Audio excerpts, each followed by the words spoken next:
Hello friends, मैं अभिषेक सावलिया और आप देख रहे हैं अभीस होम्योपैथी। तो फिर से मेरे एक नए फ्रेश वीडियो में आप सबका स्वागत है। तो फ्रेंड्स, आज मैं बात करने वाला हूँ अर्टिकेरिया के बारे में, जिसे हाइव्स भी बोलते हैं या कॉमन लैंग्वेज में बोले तो उसे पित्ती उछलना भी कहते हैं। तो मैं आज बताने वाला हूँ कि ये हमारे बॉडी में कैसे होता है और साथ ही साथ कुछ बेस्ट होम्योपैथिक मेडिसिन जिसे अगर आप लेते हो तो आपको ये जो चीज़ है पित्ती उछलना अर्टिकेरिया वो कभी नहीं होगी। और साथ ही साथ अगर आप मेरे चैनल पर नए हो तो प्लीज़ इसे लाइक करें, शेयर करें और सब्सक्राइब करें मेरे चैनल को। साथ ही साथ बेल आइकन दबाना ना भूलें ताकि फिर कभी मैं ऐसी इंपॉर्टेंट वीडियोस अपलोड करूँ तो सबसे पहले नोटिफिकेशन आपको आए। तो चलिए शुरू करते हैं।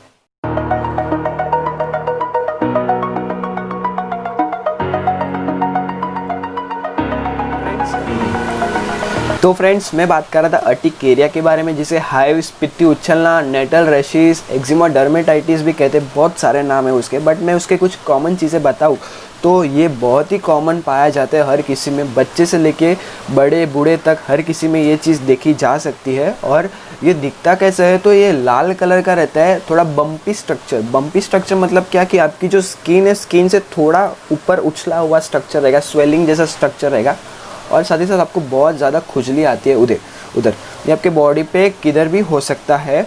तो ये होता क्यों है, कौन से कारण है तो ये हो सकता है। तो इसका मेन कारण है एलर्जी। एलर्जी के कारण ये होता है कि मान लीजिए आपको भी नहीं पता रहेगा कि आपको कौन सी चीज़ से एलर्जी है, बट अगर आप कोई भी चीज़ हो सकती है वो एलर्जी, फूड एलर्जी हो सकती है या कुछ छूने से अगर आपको कुछ एलर्जी है। अगर मान लीजिए आपने किसी भी चीज़ छुई, अगर वो चीज़ से आपको एलर्जी है तो आपके बॉडी में एक एलर्जिक रिएक्शन होते हैं।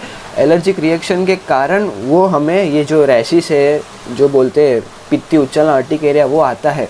तो होता क्या है इसमें कि हमारे बॉडी में हिस्टामाइन करके एक प्रोटीन रहता है। अगर आप कोई भी एलर्जिक वाली चीज़ छू लेते हो, आपको पता नहीं रहता है, बट अगर आप छू लेते हो कोई भी एलर्जिक वाली चीज़ से, तो उससे क्या होता है आपके बॉडी में जो प्रोटीन है हिस्टामाइन वो बहुत ज़्यादा बनना चालू हो जाता है और खून में बहुत ज़्यादा आने लगता है। तो उसके कारण क्या होता है कि हमारे शरीर में बहुत छोटी छोटी नस रहती है, खून की नस रहती है, उसे हम क्या बोलते हैं, कैपिलरीज बोलते हैं। और कैपिलरीज में से ना एक फ्लूइड बाहर आना चालू हो जाता है, फ्लूइड सीक्रेट होता है। और वो फ्लूइड सीक्रेट होकर कहाँ जमा होते हैं, जो हमारी स्किन की ऊपर की लेयर रहती है ना, वहाँ जाके ये जमा होना चालू हो जाता है। और जमा होने के कारण हमें जो रैशेस, जो बम्पी लाल कलर का दिखता है, बहुत ज़्यादा खुजली आती है। और वो कुछ नहीं रहता कि वो जो फ्लूइड बाहर निकल रहा है वो वहाँ पे जमा हो गया, तो इसको हम अर्टिकेरिया बोलते हैं। मतलब मेन क्या हो गया इसका कि कुछ एलर्जी के कारण हमें ये सब चीज़ें हो रही है। तो अभी एलर्जी बहुत सारे प्रकार की रह सकती है, तो उसमें से सबसे पहले आते हैं फूड एलर्जी। फूड एलर्जी में आपको नट्स खाने, किसी को नट्स खाने से प्रॉब्लम हो सकती है, या वेजिटेबल खाने से प्रॉब्लम हो सकती है, मशरूम खाने से प्रॉब्लम हो सकती है। मशरूम के एलर्जी, मशरूम का किसी को अगर एलर्जी रहेगी तो वो खाने की वजह से ये सब आ सकता है, पित्ती उछलना अर्टिकेरिया हाइव्स वो बोलते हो। साथ ही साथ अजीनोमोटो जो हम चाइनीज़ में डालते हैं वो खाने के कारण भी हमें होता है। साथ ही साथ सोयाबीन है, कोई लोगों को तो जो गेहूं की रोटी रहती है, गेहूं के आटे की जो रोटी बनाई हुई रहती है, उससे भी एलर्जी रहती है और उसके कारण भी अर्टिकेरिया आने के बहुत ज़्यादा चांसेस रहते हैं। साथ ही साथ एंटीबायोटिक इन द सेंस कि कोई दवाई लेने के कारण, दवाई बहुत सारे रह सकती है, एलोपैथी की रह सकती है, होम्योपैथी की भी रह सकती है, आयुर्वेदिक की भी रह सकती है। पर कुछ बताओ तो एस्प्रिन करके दवा है, एस्प्रिन है, या फिर आप बीपी कंट्रोल कर रहे हो, बीपी कंट्रोल करने की दवा के कारण भी आपको अगर ये सब चीज़ आ रही है, अर्टिकेरिया, पित्ती उछलना, अगर आपको ये सब आ रहा है तो वो एक एलर्जी हो गई आपके लिए, तो उसके कारण भी आपको ये सब चीज़ें आ सकती है। साथ ही साथ कोई वायरल इन्फेक्शन मतलब अगर आपको सर्दी खांसी हो गई है, गले में बहुत खराश जैसी फीलिंग आ रही है, तो उसके कारण भी अगर आपको ये सब चीज़ हो रही है, रैशेस आ रहे हैं आपकी स्किन पे, ऐसे स्वेलिंग जैसा रेड टाइप हो रहा है, तो ये एक टाइप की एलर्जी हुई। साथ ही साथ कोई बैक्टीरियल इन्फेक्शन मतलब क्या कि यूरिनरी ट्रैक इन्फेक्शन हुआ आपको, मतलब कि पेशाब की नली में अगर आपको कुछ इन्फेक्शन हो गया, तो वो इन्फेक्शन के कारण अगर आपको ये पित्ती आ रही है, पित्ती उछलना या अर्टिकेरिया हाइव्स आ रहे हैं, तो वो एक टाइप की आपके लिए एलर्जी हो गई। तो ये सब कारण की वजह से भी आपको एलर्जी आते हैं। साथ ही साथ इंटेस्टिनल वर्म मतलब कि क्या, कोई ऐसे बोलते हैं ना कि पेट में कीड़े पड़ गए हैं, तो कीड़े के पड़ने के कारण भी अगर आपको ये जो रैशेस है, अर्टिकेरिया हाइव्स आ रहे हैं, तो वो भी एक टाइप की आपके लिए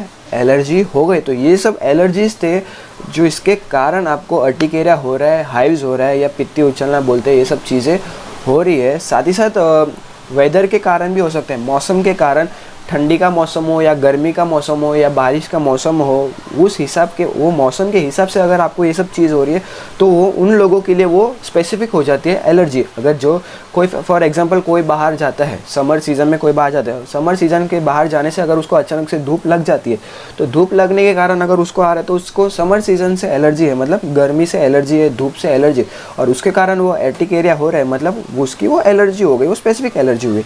तो अभी मैं बताता हूँ कि इसके एक्यूट और क्रॉनिक, एक्यूट और क्रॉनिक मतलब क्या। अगर मान लीजिए कुछ एग्जाम्पल किसी चीज़ से आपको एलर्जी, आपको पता भी नहीं रहेगा बट वो एलर्जी है आपको, ऐसे मान लें एलर्जी है, कल आपने कुछ चीज़ छुई खाई जो भी हो, और फिर एक दिन में अगर एक दिन बाद अगर आपको ऐसे रैशेस आ जाते हैं आपकी स्किन पे तो वो एक्यूट हुआ, क्योंकि एक दिन में आए पहली बार आ रहे, वो एक्यूट हो गया।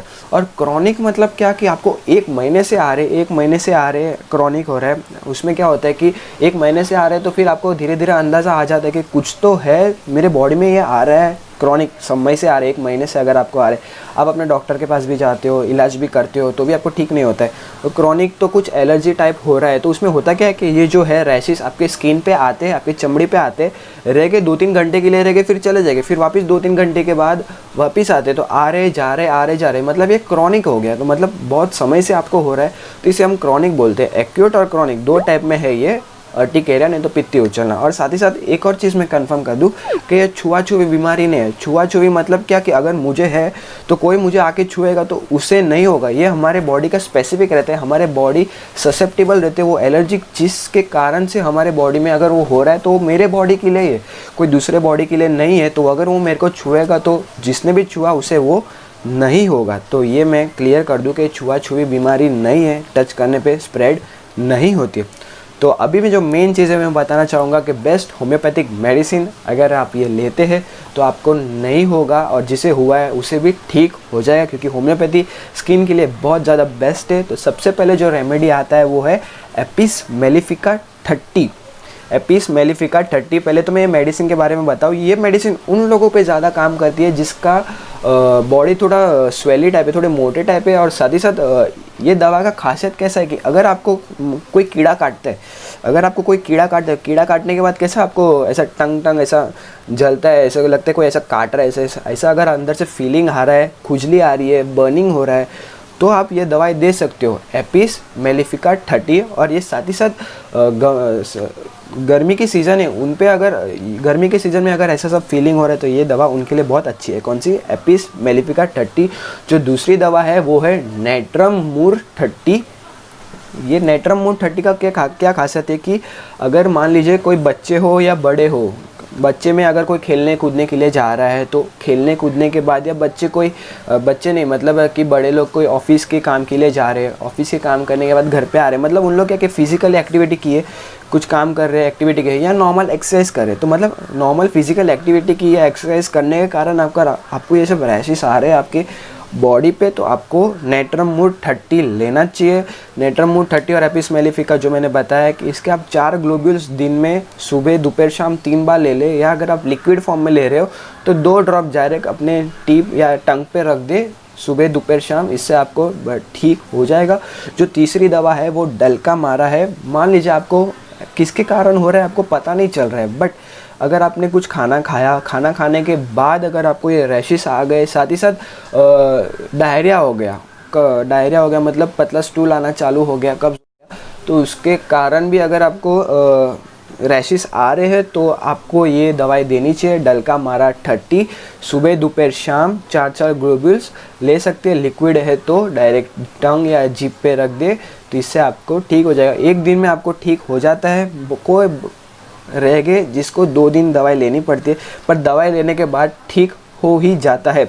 फिर और एक दवा आती है वो है रस्टॉक्स 30 भी आप ले सकते हैं। रेनी सीज़न में अगर आप गिल्ले बारिश में भीगे हुए और भीगने के बाद अगर आपको ये रैशेस आना चालू हो जाते तो आप ये दवाई ले सकते हो। और फिर आगे आता है रस्टॉक्स के बाद बोविस्टा 30। अगर मान लीजिए मुझे रैशेस हुए और फिर मुझे हाथ पे रैशेस हुए, अगर मैं इधर मेरा नाम लिखना चाहूँगा ना, तो ऐसा मैंने मेरा नाम लिखा इधर तो वो वैसे टाइप के रैशेस आ जाएंगे, मतलब आपको आपके चमड़ी पे जो स्किन पे से नाम दिखना चालू हो जाएगा, उसे हम क्या बोलते हैं, डर्मेटोग्राफी बोलते हैं। तो अगर आप नाम लिखोगे ना अपने स्किन पे तो आपको नाम दिखना चालू हो जाता है। अगर आपको ऐसा केस आ रहा है तो आप बोविस्टा 30 डे सुबह दोपहर शाम 3 बार 4 ग्लोब्यूल्स, अगर लिक्विड है तो 2 ड्रॉप सीधे आपके टंग पे रख दे, इससे आपको ठीक हो जाएगा। फिर अगर मैं मेडिसिन बताऊँ, ये जो मदर टिंचर है, मदर टिंचर मतलब लिक्विड फॉर्म में अर्टिका यूरेंस ये मेडिसिन का नाम है। इसमें क्या होता है कि अगर आपको कुछ बोन्स के रिलेटेड कुछ इशू है, मतलब हड्डी से कुछ प्रॉब्लम है, घुटने दुख रहे या हाथ पैर दुख रहे और दुखने के कारण अगर आपके बॉडी पे रैशेस आ रहे हैं तो आप Ertiga urens mother tincture Q, मतलब इसके ये दवाई लीजिए अर्टिका यूरेंस क्यू। इसके 10-10 ड्रॉप एक कप में लीजिए, 10-10 ड्रॉप एक कप में, और आधा कप गुनगुना पानी लीजिए, थोड़ा हल्का गर्म पानी लीजिए। सुबह दोपहर शाम ये प्रोसीजर रिपीट करें।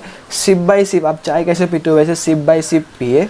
इसके कारण क्या होगा, अगर आप सिप बाय सिप पी रहे हो तो आपके बॉडी में अच्छे से एब्जॉर्ब हो रहा है वो दवाई और ज़्यादा असर करेगा आपके बॉडी में। तो ये है अर्टिका यूरेंस मदर टिंचर। और जो आखिरी दवाई मैं बताने वाला हुआ है एस्टेकस फ्लूआइटिलिस। ये दवा भी आप मदर टिंचर फॉर्म में ले। अगर आपको कुछ लीवर की प्रॉब्लम है, लीवर जो इधर रहता है, लीवर की अगर आपको प्रॉब्लम है और लीवर के प्रॉब्लम के कारण अगर आपको बॉडी पे रैशेस आ रहे हैं तो आप ये एस्टेकस फ्लूआइटिलिस दवाई ले मदर टिंचर फॉर्म में। सेम 10-10 ड्रॉप सुबह दोपहर शाम 3 बार, और साथ ही साथ थोड़ा हल्का आधा कप गुनगुना पानी में मिक्स करके सिप बाय सिप पिए। बहुत हद तक आपको आराम मिल जाएगा, आपको फिर कभी ये नहीं आएगा। तो फ्रेंड्स, ये सब था पूरा अर्टिकेरिया के बारे में। अगर आपको कुछ भी डाउट हो अर्टिकेरिया के रिलेटेड या पित्ती उछलना के रिलेटेड, आपको कुछ भी डाउट हो तो आप मुझे नीचे कमेंट सेक्शन में पूछ सकते हो। तो मैं आशा करता हूँ आपको ये वीडियो पसंद आया रहेगा। आपको ये अगर पसंद आया तो प्लीज़ इसे लाइक करें, शेयर करें और सब्सक्राइब करें मेरे चैनल को। साथ ही साथ बेल आइकन दबाना ना भूलें, ताकि फिर कभी मैं ऐसी वीडियो अपलोड करूँ तो सबसे पहले नोटिफिकेशन आपको आए। So friends, till then, thank you, good bye.